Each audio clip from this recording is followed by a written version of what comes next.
பிரதமர் நரேந்திர மோடி அவர்கள் முதல் முறையாக பிரதமராக வர வேண்டும் என்று அவர் கொண்டிருந்த ஆசை அந்தந்த கூட்டணியின் மூலமாக நிறைவேறியது.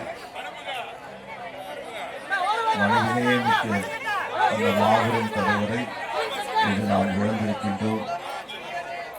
ஒரு ஆன்மா நற்கதியடைய வேண்டும் என்று பிரார்த்திப்போம். இந்த குடும்பத்தாருக்கு தேசிய முற்போக்கு திராவிட கழகத்தைச் சேர்ந்த திரைப்பட பத்திரிகை சங்கம் சார்பாக கவிதா அம்மா அவர்கள் உங்கள் முன்னாடி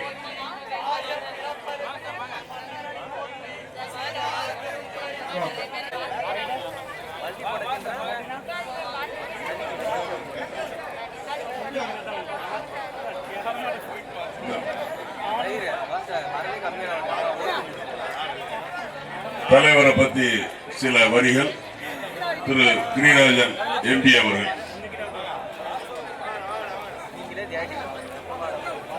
சொல்லி அவ்வளவு மிகப்பெரிய பதிவை போட்டிருக்காங்கன்னா இதுதான் வரலாற்றில் இனிமேலும் இந்த சென்னை மாநகரம் இனி எந்த தலைவரா இருந்தாலும் சரி, எந்த விதமான நடிகரா இருந்தாலும் சரி, இந்த கூட்டம் சத்தியமா வரவே வராது.